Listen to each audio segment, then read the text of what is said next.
नमस्कार मित्रांनो, तुमचं पुन्हा एकदा स्वागत आहे विष्णूजी मराठीमध्ये। आणि आज मी तुम्हाला 2023 चे सर्वात जास्त वोस्ट मूवीज सांगणार आहे। म्हणजे असे चित्रपट जे तर एक्झिस्टच करायला नव्हते होते, जर रिलीज नसते झाले ना चांगलं झालं असतं, कारण की रिलीज होऊन सुद्धा यांनी इंडस्ट्रीचं नावच बदनाम केलेलं आहे।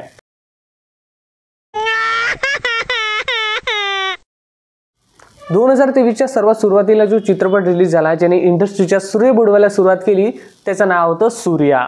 या चित्रपटाला मराठीतला one of the best action चित्रपट म्हणून मार्केट केला जात होतं, पण याचं जर तुम्ही ॲक्शन बघितलं तर 90s च्या बॉलिवूड मसाला मूवी सारखं होतं। आणि हा मराठी कमी भोजपुरी पिक्चर जास्त वाटत होता। तुला खोटं वाटत असेल ट्रेलर जाऊन बघा, तुम्हाला कळून जाईल सर्व। आणि हे काही कमी होतं की यानंतर इंडस्ट्रीचे बांबू लावायला बांबू नावाचा चित्रपट रिलीज झाला आणि यांनी याच्या नावासारखं जे लोक या चित्रपट बघायला गेले होते त्यांचे बांबू लावून टाकले। एक नंबरचा बेकार चित्रपट होता आणि मला आता सुद्धा कळत नाही की अभिनय बेर्डे असे चित्रपट का बरं चूज करत आहे, त्याच्याकडे आणखीन ऑप्शन नाही आहे का? नहीं बताऊंगा।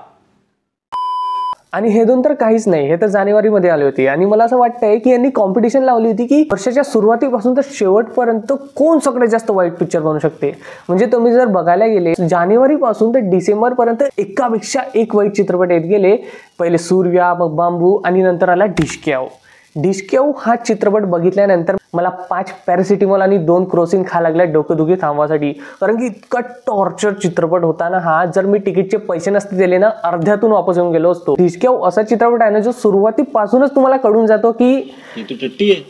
तरी माणूस अपेक्षा ठेवतो की यार समोर जाऊन काहीतरी होईल, समोर जाऊन काहीतरी होईल। मी शेवटपर्यंत क्लायमॅक्स पर्यंत हा विचार करतो की जाऊ दे पूर्ण चित्रपट बेकार आला, काही नाही क्लायमॅक्स तर चांगला होईल, पण नाही। यांनी ठरवलं होतं की चित्रपट बेकार बनवायचा आहे म्हणजे बेकार बनवायचाच आहे। आणि यानंतर अभिनय बेर्डे आणि प्रथमेश परब या दोघांचा एक चित्रपट आला ज्याचं नाव होतं सिंगल। काही वेळासाठी ना मला डाऊट होता की हा चित्रपट रिलीज झालेला आहे का नाही, कारण की याचं नाव जसं आहे ना सिंगल, तसंच याला एक सिंगल स्क्रीन सुद्धा मिळाली नव्हती माझ्या सिटीमध्ये। यानंतर जो चित्रपट आला ना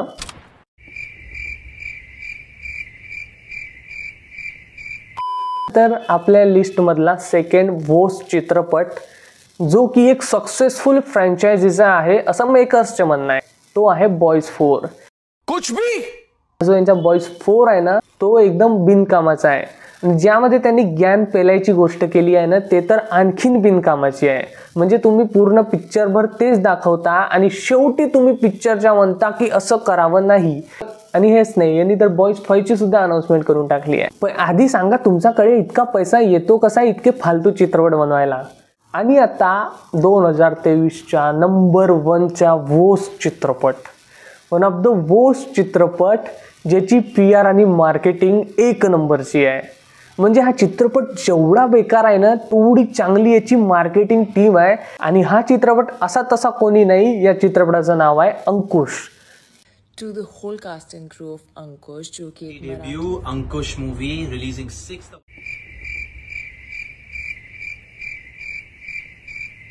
बघा या चित्रपटाचा जो हिरो आहे ना त्यावर तुम्ही काही कमेंट करणार नाही, पण मी इतकं म्हणेल की हा चित्रपट ना एक नंबर होता। इतका एक नंबर होता की जर OTT वर आल्यानंतर तुम्ही याला आपल्या TV वर बघितलं तर तुम्ही TV फोडल्याशिवाय राहणार नाही।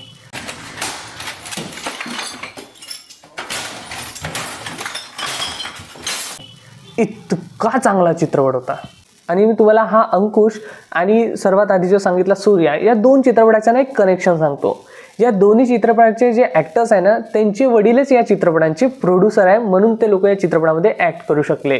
सूर्या आणि अंकुश चित्रपट बघून मला असं वाटतंय काश माझ्याकडे खूप जास्त पैसे असते तर मी सुद्धा ॲक्टर झालो असतो। अच्छा बाकी तुमच्यामध्ये 2023 चे वोस्ट मराठी चित्रपट कोणते होते मला कमेंटमध्ये नक्की कळवा। व्हिडिओ आवडला व्हिडिओमध्ये जय महाराष्ट्र, वंदे मातरम।